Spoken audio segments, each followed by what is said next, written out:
Before you try caging a crystal with no hole, you're going to want to learn this one skill first. So you've been practicing with drilled beads, anything that already has a hole, and you're feeling pretty confident. Awesome. Now you're looking at that special crystal you've been saving, the one with no hole, and you're ready to turn it into a pendant. But before you swipe away and watch a crystal caging tutorial, trust me, learn this one skill first. It'll make every caging technique you learn afterwards cleaner, easier, and a whole lot less frustrating.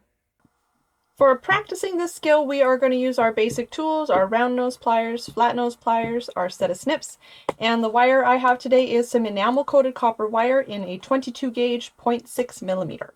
So if you've watched my previous video on making this little loop, we covered a wrapping style where one wire is coming out at a right angle and wrapping around a post. So essentially it's like a flexible material like an extension cord wrapping around a solid material like a pole, which is essentially the technique that we learned in doing this loop. If you do want to practice this loop or haven't learned this before, check out the description and I have it linked there. Give this a go first if you haven't learned this yet. For this video, we are learning a different skill. So now we're going to be learning how to cage a pendant, and with that requires usually wrapping along the sides of a pendant up and down to be able to hold it in place. That wrapping style is very different than the top bales that we have done.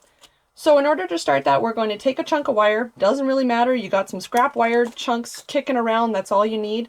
Any piece of wire that you have at any length really will do. You're going to start it by just grabbing it with those round nose pliers. You could use another set of flat nose pliers. It's irrelevant. We're just practicing. So grab it with one set of pliers and we're going to split the wire. So normally you would hold it up kind of like this, but it's going to be hard for me to show the camera. So I'm going to hold it down sideways here. And you're going to want those wires still at a right angle. So just like in the first video, we have a right angle between our wires. The big difference here is that the angle is positioned in a different place. So the other class, when I teach it, we have it more like this. So one wire is coming straight out of your tool, one is going straight up. It seems like such a petty little difference, but there is a big difference here. Now we're angling it a bit more down, so essentially they're even. And the main difference here is that these two wires are now wrapping around each other as opposed to only one wrapping around the other one. So I'll show you the difference.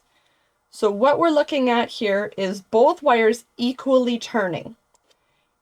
In the first one, we had one that stayed straight and one that went around that wire. So you can immediately see the difference of technique here that I have, and actually the difference of how they both look. So one is kind of like a slanted coil. This one looks like a spring. So they're two very different techniques. When we're talking about caging the sides of a pendant, we want this new technique. Okay, let's start again and get into more of the mechanics of how this works. So you're going to grab it with your tool, get them into that position, straighten them out if you need to, smooth the wire, and you're going to get into that right angle between the two wires coming out of your tool. Like I said, I'm going to twist it down sideways so it's easier to show you. Now while you're doing this, you want to imagine that your thumb and your index finger get glued together. So you're going to want to go stick them together with some glue, not physically, and then you're going to insert it between these two wires. While you're doing this, your thumb is going to want to take over the show, okay? So as you're twisting your thumb or your index finger, it might be either one. One of them is usually the culprit, and they're going to want to take over and start over pushing the other one and going back to that first technique where one is pushing one around the other. For this, we want to maintain that equalness where they're both twisting at the exact same time. So that's where I like to imagine that my fingers are glued together. So you literally can do this whole thing with never separating your fingertips. So stick your fingers together, then insert it into here and twist. So you can see I never once opened my fingertips. I can simply keep sticking my fingertips between here. Watch your angle, it's getting a little wide for me. Pinch and stick it between, and I could just keep doing this. Obviously, this isn't the most practical when you get going. You're not going to want to keep doing this. When I'm working, obviously, I open up my fingertips in between and I let it slide. But as you're first learning, it's really important to feel that sensation of the wire sliding between your fingers equally. As you're practicing, if this wire is getting a little long, you can now switch to your flat nose and just simply hold it and just keep going. So you're going to want to keep doing this over and over and over again until you really get the sensation of letting that wire smoothly glide between your fingers. So as always, stick your fingers together and just keep twisting.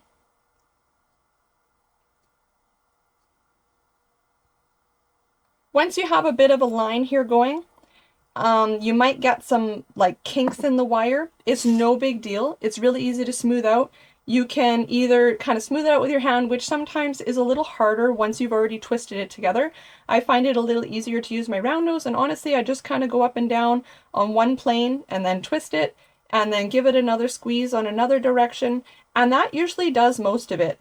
Also, if you have any wraps that are kind of one wrap is a little bigger than the next wrap because you get a difference of size while you're first learning, this will help smooth that out as well. So just gently kind of squeeze it. I'm not squeezing it to flatten the wire, I'm just simply straightening the wire.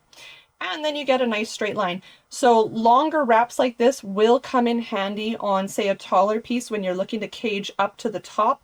So practicing doing longer stretches of wire is a good thing. So like I said, grab a chunk of wire, twist away, make a big long one if you want to. Practice straightening it out. And all of these skills are going to build up to you being able to cage a raw stone or a tumbled stone, or maybe a piece of beach glass, anything like that. And be sure to follow, as that's what kind of videos I'm going to be covering next. Thanks for watching. My name's Tegan. I own Jacob's Trading Yield Rock Shop. We're a small mother-daughter owned Canadian company who specializes in gemstone beads and jewelry making supplies and different crystals. We also love to teach, so be sure to like and subscribe to my channel. Also, if you're interested, I have an entire jewelry making community that is completely free. It's on school.com. Check the comments and I will link that as well in the description for you if you want to join. It's got 20 plus tutorials currently and it's building every month. They're all free. And it'll take you from the absolute beginner basics of wire wrapping all the way up to being able to wire wrap finished sellable pieces. If you do need some quality jewelry making supplies, gemstone beads, and you want beads that you actually know that they are what they say they are, we do that. Check it out, yieldrockshop.com.